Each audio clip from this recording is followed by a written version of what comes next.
আহ্বানে যে সভা সেই সভায় করেছিলাম।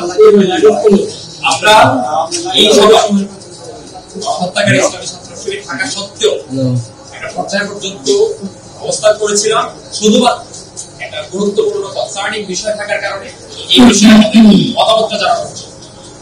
আমরা যে বক্তব্যগুলা বিশ্ববিদ্যালয় প্রশাসনের সামনে হাজির করেছি, আমরা বলতে চেয়েছি যে বিশ্ববিদ্যালয় প্রশাসন সেটি মধ্যরাতে তাদের এই শিক্ষার্থীদের দাবির প্রেক্ষিতে ডক্টর স্যার কিংবা ভিসি স্যার যে ঘোষণা দিয়েছিলেন প্রকাশ্য এবং গুপ্ত রাজনীতি ফলে নিষিদ্ধ থাকবে, সেই কথা বলা, সেই ঘোষণা দেওয়া এখতিয়ার বিশ্ববিদ্যালয় প্রক্টরের নাই। এবং এই কথাও প্রশ্ন করেছি যে গুপ্ত রাজনীতিটা এই গুপ্ত রাজনীতি তারা কিভাবে করে সেটা আপনি আইডেন্টিফাই করবেন কিভাবে?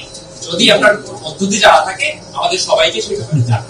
বিশ্ববিদ্যালয়ের প্রক্টরকে নিয়ে এবং আমরা বলেছি যে বিশ্ববিদ্যালয় সমিতি যে হল রাজনীতি করে দখলদারিত্বের যে প্রশ্নটা সামনে আসছে বিগত সময়ে বেশিরভাগ আওয়ামী আমলে যেভাবে হল দখলদারিত্ব এবং নির্যাতন চালু হতো সেটা প্রতিটা ঘটনা বিশ্ববিদ্যালয় প্রশাসন ছত্রছায়ায় ছায়া হয়েছে।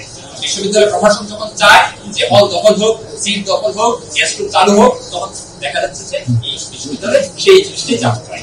কিন্তু বিশ্ববিদ্যালয় প্রশাসন যদি প্রশাসনের ভূমিকা পালন করে, বিশেষ দলের ভূমিকা না পালন করে, তখন এই সুযোগটা আসলে তৈরি হয় না। কিন্তু আমরা অভ্যুত্থান পরবর্তী সময়ে দেখতে পেলাম যে বিশ্ববিদ্যালয় প্রশাসন আদতে সে প্রশাসকের ভূমিকা পালন করে নাই, সে বরং হচ্ছে একটা বিশেষ গুপ্ত সংগঠনের হচ্ছে এই কাছাকাছি চলে যাচ্ছে। এবং দেখতে পেলাম যে সেই গুপ্ত সংগঠন বা ইসলামী ছাত্র শিবির, এই শিবিরের প্রশাসনের চেয়ে প্রশাসন প্রতিটা হলে বিভিন্ন প্রতিনিধির নাম দিয়ে হল নিয়ন্ত্রণ করতেছে ইসলামী ছাত্র শিবির।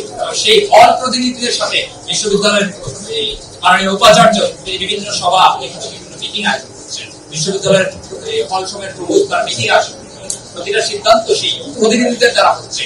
সেই প্রতিনিধিদের মধ্যে অন্য কোন রাজনৈতিক দল প্রকৃত অর্থে সাধারণ যা বোঝায় তারা থাকে না বা থাকতে পারে নাই। ফলে আমরা বলতে চাই যে বিশ্ববিদ্যালয় হল রাজনীতি নিয়ে যা কনসার্ন, আমাদের কনসার্নের জায়গাটা হচ্ছে বিশ্ববিদ্যালয় প্রশাসন কতটুকু প্রশাসনের ভূমিকা পালন করবে, সে আদতে এই দখলদারিত্ব বিশ্ববিদ্যালয় রাখার জন্য অঙ্গীকারবদ্ধ কি না।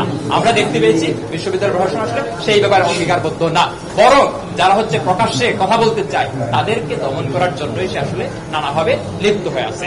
গুপ্ত রাজনীতি নিষিদ্ধের ব্যাপারে, গুপ্ত রাজনীতি প্রকাশ্যে নিয়ে আসার ব্যাপারে তার কোনো উদ্যোগ নাই। আমরা এই কথাও বলছি যে বিগত সময়ে যে বিশ্ববিদ্যালয়ের যে হামলা টামলা হয়েছে সেই ক্ষেত্রে আসলে বর্তমান সময়ে বিশ্ববিদ্যালয় কি ভূমিকা পালন করছে, যে তাদেরকে আসলে গ্রেফতার কিংবা হচ্ছে তাদের নামে মামলা সেইভাবে আসলে কি ভূমিকা পালন করছে।